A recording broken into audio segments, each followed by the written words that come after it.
It's not over yet ya teman-teman. Jadi di sini masih ada was text ya, seperti biasa lah ya. Jadi setelah teman-teman sudah menyelesaikan tutorial ini, jangan senang-senang dulu lah, jangan cepat puas dulu. Kita masih ada beberapa PR di sini ya sebetulnya. Yang pertama adalah, ini sebenarnya balik ke poin teman-teman masing-masing sih ya. Membiasakan diri menggunakan Unitas dan Composer. Ya aku tahu Unitas itu sifatnya opsional, begitu juga dengan Composer ya. Cuman nggak ada salahnya teman-teman membiasakan diri menggunakan Unitas dan Composer. Toh juga nanti yang merasakan gampangnya ya teman-teman sendiri gitu loh. Kemudian cari tahu lebih lanjut tentang Composer. Ya jujur kemarin Composer benar-benar baru dasar banget ya. Kita baru coba install dependensi sama library aja. Sebenarnya Composer itu luas banget ya kemampuannya. Cuman kemarin kita fokuskan untuk bagian dasarnya aja loh. Karena di sini kita masih jatuhnya belajar PHP dasar gitu loh. Terlepas dari kita sudah menggunakan OOP di sini. Tapi tetap ini jatuhnya masih PHP dasar ya. Kita masih membahas soal ya dasar-dasarnya aja lah. Penulisan dan kemudian konsep MVC. Itu kan masih menurut aku biasa banget lah ya. Kemudian nih, selanjutnya adalah membiasakan diri menggunakan konsep MVC dan penulisan OOP ya. Jadi teman-teman boleh banget move on dari penulisan PHP natif atau prosedural atau ya jangan move on banget lah. Dan maksudnya membiasakan diri segala sesuatu project ya sebaiknya menggunakan OOP. Tapi kalau misalkan teman-teman lebih biasa menggunakan PHP natif ya it's okay, nggak masalah. Cuman kalau aku saranin lebih baik ya sudah kita menggunakan penulisan OOP saja karena memang kita udah lihat ya perbedaannya benar-benar beda jauh ya dan memang mayoritas kebanyakan orang lebih senang menggunakan OOP gitu loh. Kemudian untuk MVC sebetulnya MVC juga masih luas banget ya. Kita nggak sepenuhnya harus kepatok model view controller gitu loh. Kita bisa modifikasi desain pattern satu ini gitu loh. Jadi MVC ini jatuhnya termasuk desain pattern ya. Mudah-mudahan nggak salah nih penyebutan bahasa Inggris ya. Kemarin kan aku masih ngasih perintah ya atau menjelaskan bahwa bikin aja MVC, kemudian semua logic taruh di controller, kemudian semua styling atau tampilan taruh di view, kemudian segala sesuatu yang berkaitan dengan query taruh di model. Itu sebenarnya masih basic banget ya.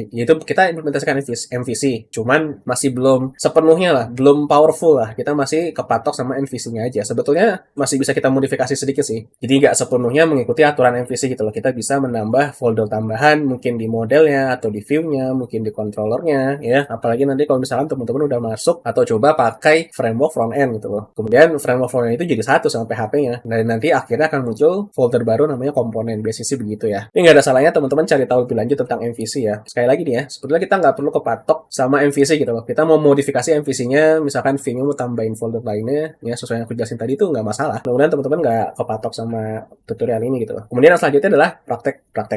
Bukan kerja tipes, bukan. Tapi praktek.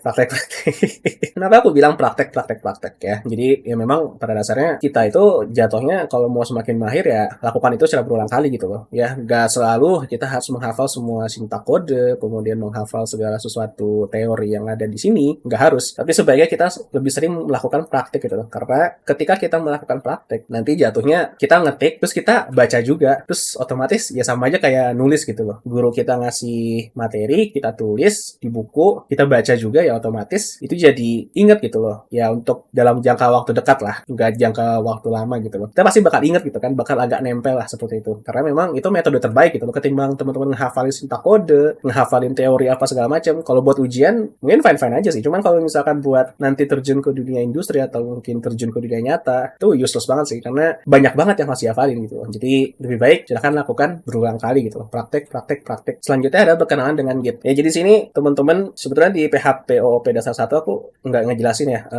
Sebenarnya teman-teman udah bisa masuk dunia kerja atau belum gitu loh. Kalau sekarang udah bisa, jatuhnya udah bisa. Ya teman-teman cuma modal PHP seperti ini aja. Kalau memang lowongan kerjanya itu spesifik untuk backend PHP ya. Kalau misalkan campuran ada JavaScript apa segala macam, meskipun sebetulnya itu jatuhnya udah bukan ranah backend ya sudah. Konteksnya di sini JavaScript-nya bukan JavaScript yang Node.js ya, tapi JavaScript front end gitu. Kadang-kadang kita nih udah daftar kerja backend tapi masih aja dikasih desk kerjaan yang ada kaitannya dengan front end gitu. Ya aku tahu itu sebenarnya nggak gitu bagus ya kita menolak tambahan kerjaan gitu loh. Tapi tetap menurut aku seharusnya kita lebih spesifik gitu. Ya sudah PHP programmer ya udah PHP programmer aja. Ngapain juga mainin jQuery lagi? Itu idealnya. Cuma kan faktanya memang ya tahu sendiri lah ya. Teman-teman di sini udah bisa masuk dunia kerja dengan catatan teman-teman harus berkenalan dengan Git terlebih dahulu ya. Git itu benar-benar pasti selalu dipakai di dunia kerja gitu loh. Nggak mungkin nggak. Seandainya nggak, ya aneh juga sih ada perusahaan yang nggak pakai Git gitu loh. Ya jelas pasti Git itu dipakai banget. Dan teman-teman juga kemarin udah ngikutin banyak tutorial ya, dan itu bisa banget teman-teman upload ke Git gitu loh. Dan Git itu nggak sebatas cuma buat kode doang. Teman-teman mau backup dokumen Word, Excel, PowerPoint menggunakan Git gitu ya. Itu enak banget sih. Dan sepengetahuanku batas Git itu yang gratis cuma 1 giga sih. Cuman like kalau misalkan teman-teman males gitu kan drag and drop ke Git Drive gitu, lebih senang pakai command line, pakai Git gitu kan, like why not? Selanjutnya ada peningkatan kualitas kode. Di sini ada beberapa tools, PHP Stan, Gram PHP, PHP CS Fixer, Sonarlin ya. Sonarlin jatuhnya tools tapi dia lebih ke extension VS Code. Nah, PHP CS Fixer, Gram PHP, dan PHP Stan itu terus murni untuk PHP gitu loh. Sebetulnya Groom PHP mungkin untuk saat ini teman-teman nggak bisa pakai karena Groom PHP itu berkaitan dengan Git ya. Nah, tapi ada PHP Stan, ada PHP CS Fixer.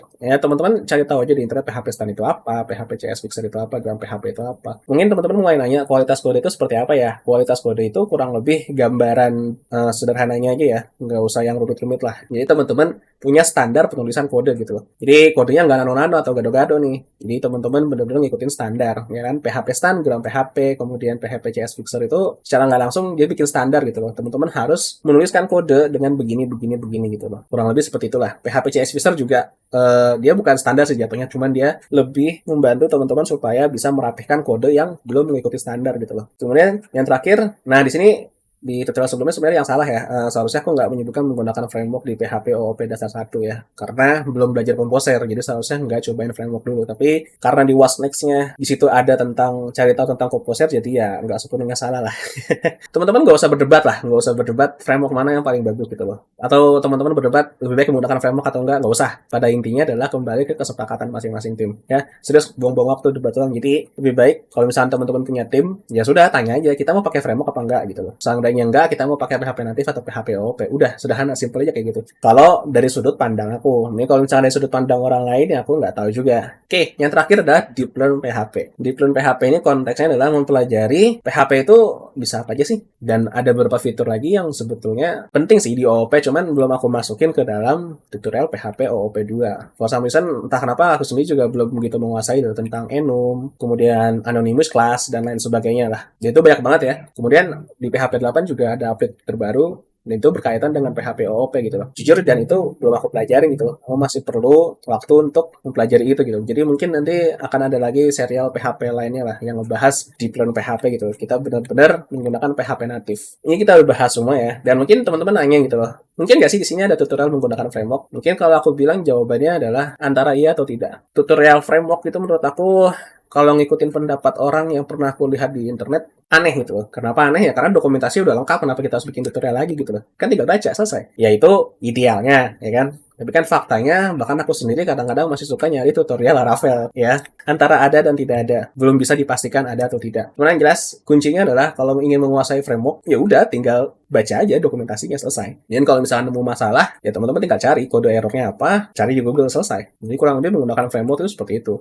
Nah, di channel ini sebetulnya kita bakal lebih fokus ke PHP OOP-nya aja gitu loh, atau PHP natif gitu. Jadi kita nggak pakai framework sama sekali gitu. Karena apa? Pada dasarnya, kalau teman-teman menguasai PHP dasarnya, PHP aja nih, PHP-nya aja nih. Ya teman-teman mau pakai framework apa aja ya fine-fine aja, karena dasarnya kan PHP nih. Teman-teman udah paham dasar PHP, jadi nggak ada salahnya teman-teman deep learn PHP gitu loh. Tapi tetap kalau misalkan teman-teman mau terjun ke dunia kerja, ya mau nggak mau teman-teman biasanya sih udah pakai framework ya, entah itu CodeIgniter atau PHP Cake atau Laravel. Ya teman-teman harus pelajarin framework itu gitu loh, tanpa mempelajari lebih lanjut tentang PHP gitu loh. It's fine, it's okay, nggak masalah. Yang penting fondasi dasarnya udah ada gitu loh. Udah paham PHP OOP, udah paham Composer, itu udah cukup banget kalau misalkan mau mainan framework. Nah oke, supaya nggak terlalu panjang lah, jadi ngalor ngidul nih. Jadi itu aja. Aku ucapkan terima kasih banget yang buat teman-teman yang nonton tutorial ini sampai selesai ya. Ini jujur perlu agak sedikit perjuangan ya, karena kemarin sakit terus nggak bikin video gitu loh. Bener-bener nggak enak banget sih sama Pak Bos. Cuman yang namanya sakit ya nggak ada yang tahu kan. Bener-bener dah. Untuk PHP OOP 3 kita kan akan praktek. Kita juga belum tahu itu bakal kapan kita rilis ya. Karena jujur kita nanti akan bikin project kecil-kecilan, dan itu menurut aku bakal panjang banget sih videonya. Jadi masih harus aku sederhanakan supaya nggak terlalu panjang lah. Jadi itu wastage-nya adalah membiasakan diri menggunakan unit test dan Composer, cari tahu lebih lanjut tentang Composer, membiasakan diri menggunakan konsep MVC dan penulisan OOP, praktek, berkenalan dengan Git, peningkatan kualitas kode. Silakan berkenalan dengan PHP Stan, Gram PHP, PHP CS Fixer, Sonarlin. Kemudian silakan juga teman-teman coba-coba framework. Tidak usah cari framework yang paling bagus, cari aja yang teman-teman paling nyaman. Ya, cobain satu-satu dah tuh. Banyak banget di internet. Kemudian yang terakhir adalah Deep Learn PHP. Kuasai PHP, khususnya di PHP 8.2 inilah. Jadi kalau misalkan nanti ada versi terbaru, teman-teman jangan stuck, tapi selalu up to date dengan PHP yang terbaru. Jangan cepat puas dulu dan terus belajar. Seperti biasa, tidak ada closing di video ini.